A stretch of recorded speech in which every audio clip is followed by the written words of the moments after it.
name is James Stewart. I live in Haines City, Florida, and I'm 14 years old.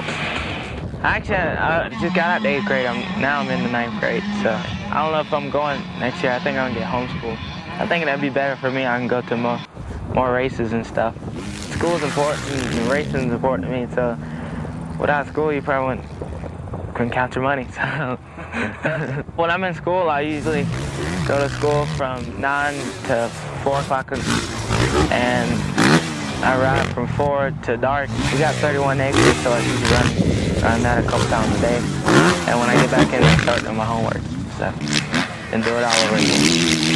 I got 7 national championships at Loretta's so far. When I go back to Loretta's, I got a couple more years before I turn pro at Loretta's, and after I finish my pro career, I hopefully can go back when bet 30, bet 8 around there, plus 35, and so.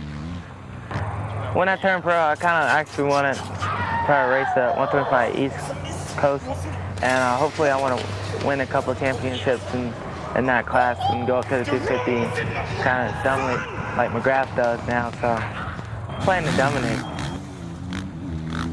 I think motocross get more popular because around my school, a lot of kids are starting to ride motorcycles and stuff. Since I go there, but can I ride with you? Can I ride with you and stuff? I'm like, I don't know, you might get hurt at my track, so. Yeah, I like freestyle. I mean, it's pretty cool to go out and watch guys do something fun, you know, like freestyle and still get paid the money for it and get so much publicity. In freestyle, I look up to Travis Pastrana because he busts big too. Probably after I finish with my pro career, I might do some stuff. But by that time, they'd be doing like flips and 360s and stuff, so I don't know about that. At my track, I got like, my dad built these 2 singles in the back, just on the back straightaway of mine. It's just supposed to be 2 singles, but I cut my track and I just go get a long run at it, hit it wide. It's about 5th gear on my 100, barely make it. It's like a 115 foot or so.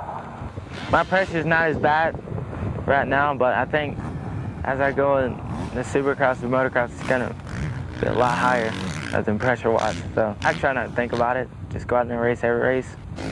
So, one by one. Hopefully when I get out big time, I want to buy me a golf course around my house or something. I have a couple of night races there, a couple days, so I want to ride one, tear it up big time.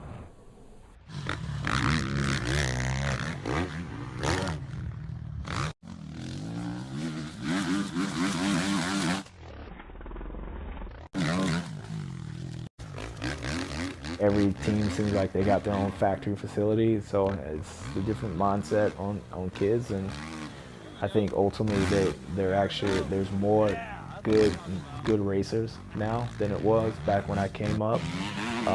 More like competition, so I don't know if they're better, but there's a lot more good riders, and so as a fan, it makes it interesting as a genuine fan of the sport. So.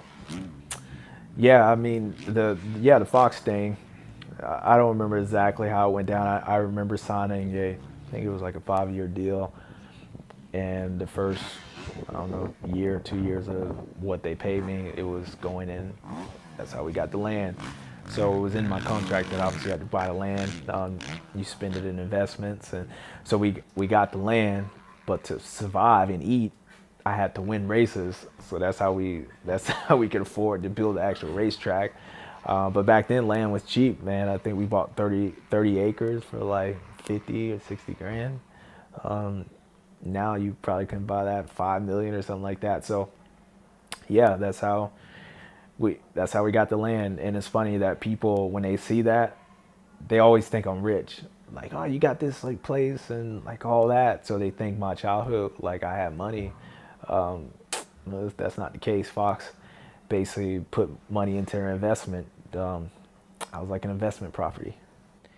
Yeah, I mean, I definitely say it is something about how you was raised, and I mean, as a kid, hell yeah, like I trade spots. Like I don't want to be like starving or things like that, and we wasn't starving, but we were broke, you know, like, I mean, when Christmas time, Christmas, birthday, Happy Thanksgiving, all that stuff. It was one present.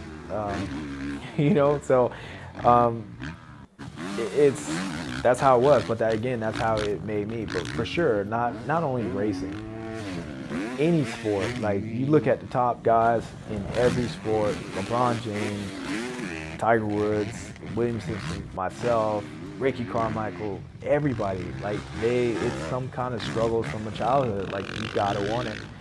And I think like for me, like with my kids, like that's probably the one thing that like I have nightmares about, having a soft ass kid, like for reals. And I think like now it's the dad talking. Um, I tell her all the time, like, why do we need this stuff? Like, they gotta earn it. I know they're 6 months and 2 years old, but one should be walking and the other should be working. Like, that's how I see it. And like, I get a world of my kids, but that like I think it's gonna be hard when they're in school and they figure out who their dad was, and then they in this big house, all this stuff. Like, yeah, so that's a different conversation. But yeah, I got to make sure my kids are raised like they know what a dollar is.